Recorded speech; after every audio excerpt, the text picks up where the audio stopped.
Hello, my name is Nehal Desai, and I'm going to go over uh, the pneumonia section of this NAPLEX review course on respiratory diseases. As you can see here, these are some of the topics that we kind of already discussed or are going to discuss in future lectures. Some of the ones we have already talked about are like asthma, COPD, cystic fibrosis, pulmonary arterial hypertension. We will be looking at tuberculosis, smoking cessation, uh, allergic rhinitis, um, a little bit pulmonary embolism. I believe I already talked about it in the cardiovascular section of this course, but we'll look more into it in the future lecture. And sleep apnea. Um, I can point out that few of these diseases in the respiratory section are going to involve some infectious disease parts because some of the antibiotics that they use for infectious diseases are also used in respiratory infections as well. So you might see, like in pneumonia, it's mostly antibiotics.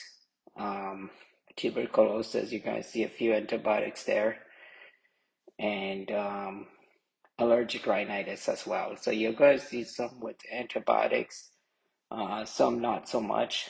Um, but as I mentioned earlier before, when I started this course, all of these lectures are just mainly a preview as to what you'll be looking at as you prepare for the NAPLEX exam or any type of pharmacy board exam um, that covers respiratory diseases and infections and all of that. So it's kind of important to at least have a general preview of it. So I hope this helps.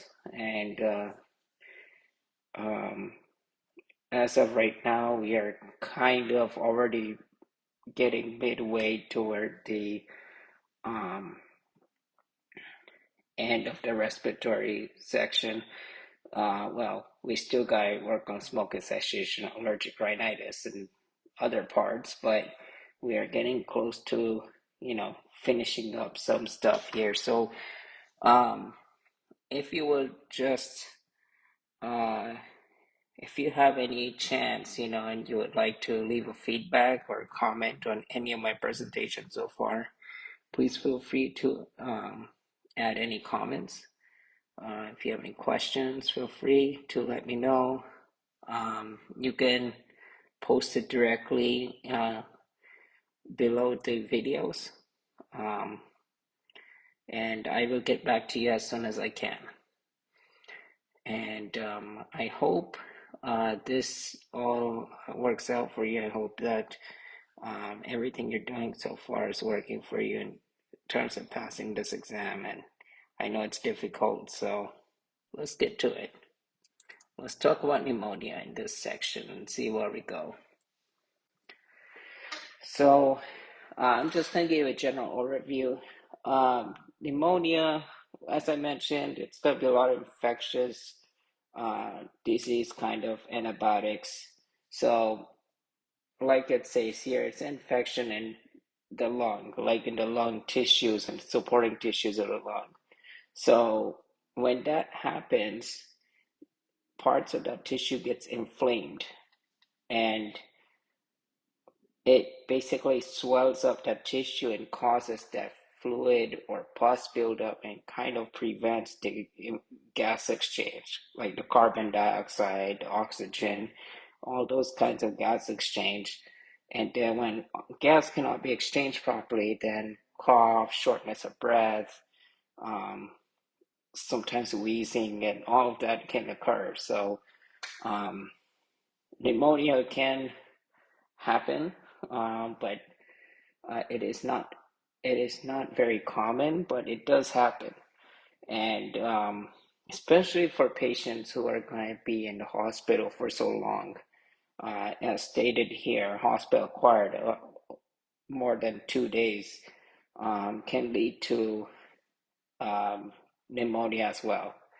Uh, Also, ventilator associated, which is basically more than 48 hours after intubation. There are sometimes possibilities when pneumonia can occur in a community based. Sometimes infections just spread, whether it's, you know, in aerosol droplets or whatever. Um, there's chances where pneumonia can happen.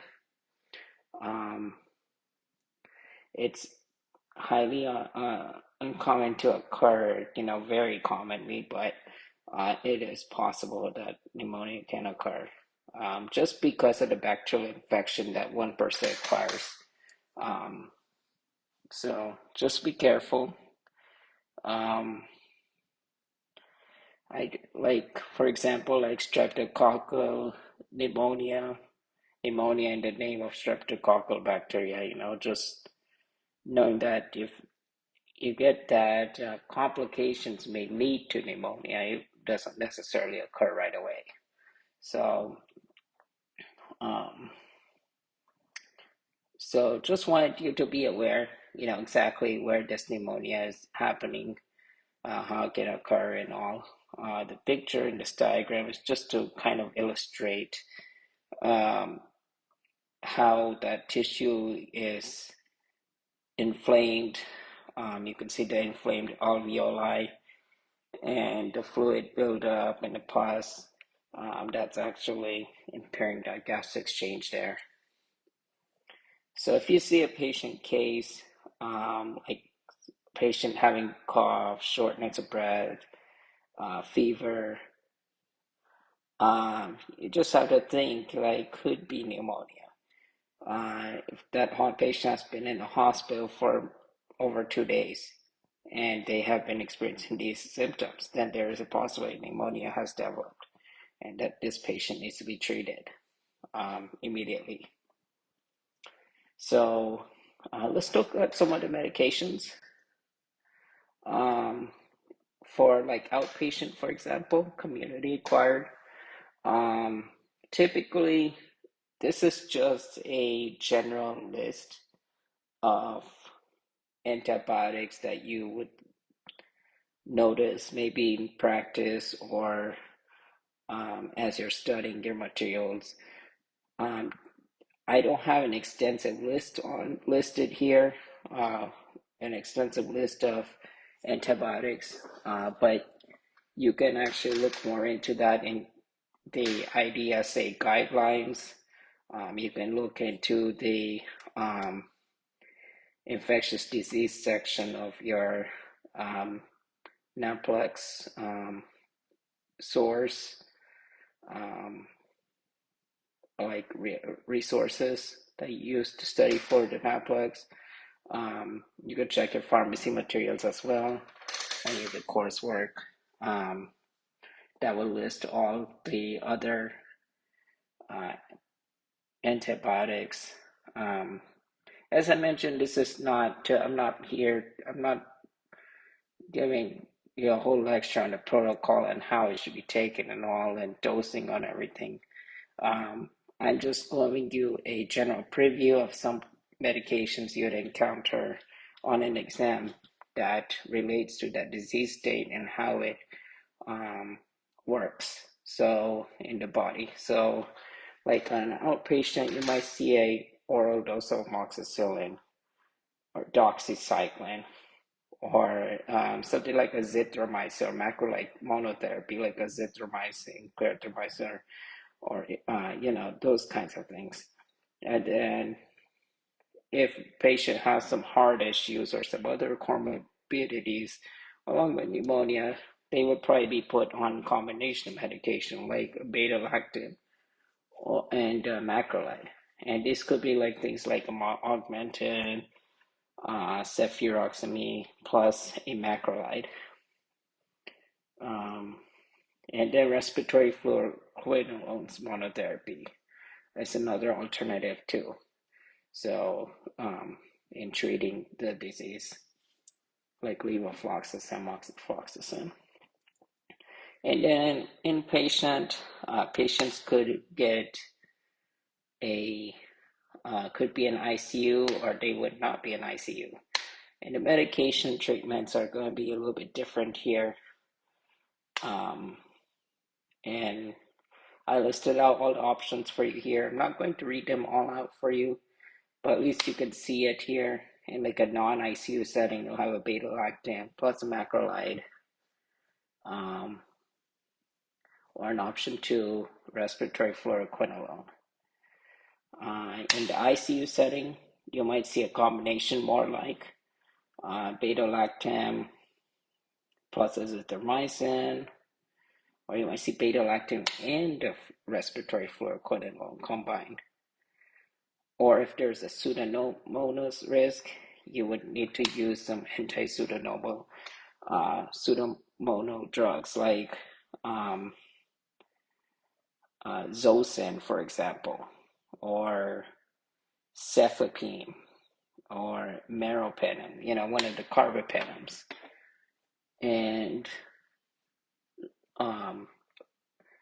a fluoroquinolone. It could be levofloxacin or ciprofloxacin, one of those that treat pneumo or pseudomonas infection.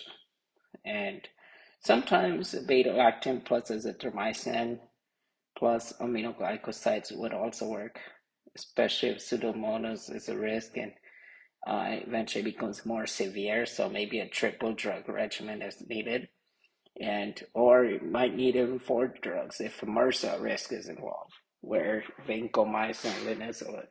Now, be careful with many of these drugs, especially when treating patients. You definitely want to monitor their renal levels as well, because a lot of these, like aminoglycosides and vancomycins, that's where kidneys need to be monitored very carefully. So especially renal dose adjustments and all. So just wanted to note that, especially when on the exam, when you're talking about antibiotics, a lot of times there's information you should understand, like about dosing it or adjusting the dose renally so that the patient's kidneys are not damaged. So just wanted to let you know, if you see a patient case on it, at least also kind of look at some of the levels of the kidney as well. I know guidelines have kind of changed with the vancomycin. It used to be like trough or peak and trough kind of measurements, and now they're looking at more like AUC. So you might want to look more into the guidelines on this for the most updated information here, especially with renally adjusting the vancomycin drug itself while a patient is having that infection of MRSA. So just want to let you know, just take a look at that. And we'll look at the mechanisms of most of these classes of medications here. So as mentioned, I'm just going to point out a few of these mechanisms here. Meropenem, I do not think I really will talk about that in this lecture. Meropenem is mainly going to do the same mechanism as a beta-lactam. I don't know why I listed inhalers, but anyway, beta-lactam antibiotics. So, like how penicillins and those type of antibiotics work. So, you'll see some unique mechanisms in the next sections here. Aminoglycosides, vancomycin, um, fluoroquinolones, macrolides, linezolid. Um, so let's take a look. So like in the macrolide, these are things like azithromycin, clarithromycin, erythromycin. They typically bind to a ribosome um, that's composed of two subunits. You have the 50S and the 30S subunit. Now, the part that this macrolide is going to bind to is going to be the 50S subunit. And it's going to specifically block the translocation step of protein synthesis. So you can see here the squiggly red lines that kind of cross through. I just kind of drew a rough diagram of the mRNA and how the ribosome is reading the mRNA and then producing those polypeptides into proteins that bacteria needs for survival. So what macrolides are going to do is stop that process. And it's going to stop it in the 50S ribosome subunit.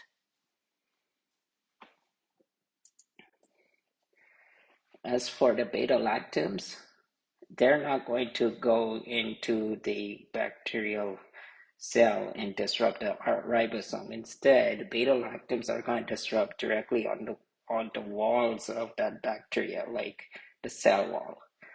Specifically the poly or penicillin binding proteins, which are mainly the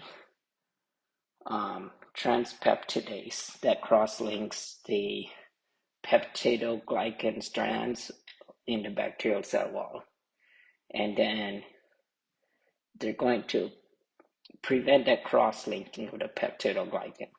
So it make the cell wall weaker, which will get it more exposed to other material and osmotic pressure that would cause the bacteria to burst. And so typically beta-lactams kill the bacteria. And that includes meropenemescal. So just wanted to mention that out for you. And then this is another one, fluoroquinolones.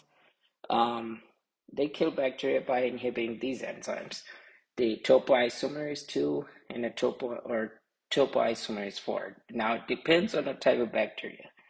The 4 is basically gram-negative bacteria type, and the topoisomerase 2 is gram-positive.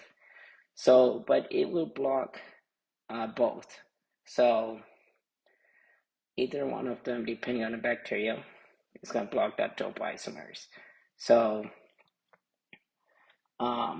chromosomes can't separate, DNA cannot unwind.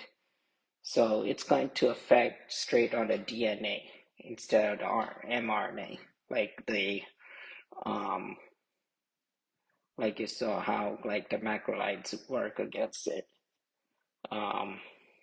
So this is another diagram just to kind of represent it. This just noting that some of these, like you could see here, picture DNA and mRNA. In a normal human cell, you would probably see more of it inside like a nucleus. In a bacteria, you know that it's likely going to be floating around the chromosome, the cytoplasm. So like it's going to block that part of the topoisomerase, so the enzyme that's in that cytoplasm doesn't do what it needs to do for like DNA replication or anything like that. So it's going to really disrupt the genetic framework, I guess you could say, of the bacterial cell. And hence this is going to be bactericidal, so it's going to kill the bacteria. Vancomycins, very similar to penicillin binding proteins as the beta-lactams. This one is going to just bind directly to the D-alla terminus of the peptidoglycan precursors and block the cell wall synthesis and by preventing the elongation and cross-linking. And so the cell wall will weaken again with this medication, and bacteria dies.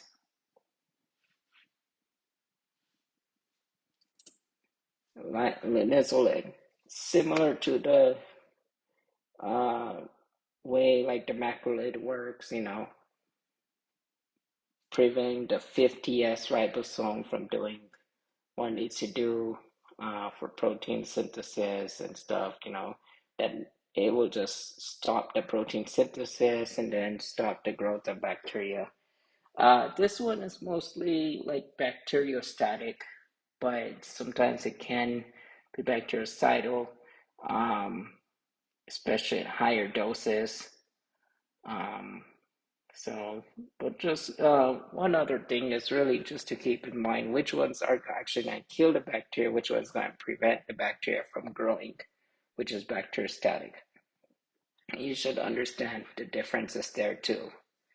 Um, Usually, you would probably want to start with antibiotics that's going to definitely prevent, or not prevent, but kill the bacteria cells itself. However, there might be cases where we need to use bacteriostatic medication rather than bactericidal, but that depends on patient's factors. So you're gonna need to look at like the kidney levels and all to see how where the patient is at, how it's at, before you administer or recommend a medication to treat that disease. Mostly like risk benefit here, but we want to make sure more the benefit, is on, you know, that the medication is going to benefit the patient um, in preventing this disease.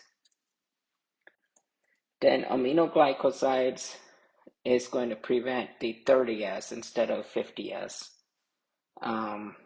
So note these differences as well between 50S and 30S ribosomes, which antibiotics work where. Aminoglycosides are going to be bactericidal. And so when they block the 30S, it just interrupts the misreading of the mRNA. It just causes the misreading of mRNA. And so faulty proteins are produced, and then it disrupts the bacterial cell membrane, kills the bacteria. And then ways to prevent pneumococcal disease or infection is really just trying to stay vaccinated. Getting vaccinated is one of the best ways of preventing pneumonia or getting a pneumococcal disease. There are two types of pneumococcal vaccines in the United States. First one here is the pneumococcal conjugate vaccine, PCVs. You may have seen that in like the pharmacies, sometimes hospitals, outpatient services. So, and then there's a PPSV vaccine, or even pneumococcal polysaccharide vaccines. These are the more, I would say, older ones, but they are sometimes available even at doctors' offices, hospitals. So patients sometimes get these as well. But again, it's very important to at least stay updated with vaccinations. And we will look more in the later sections on vaccines as well. There is a short on in this in my channel that you could refer to see which vaccines are live vaccines, which ones are not. Um, and as for the pneumonia vaccine, um, at least the ones I've seen, they were not live vaccines. So I don't think it should be a problem there.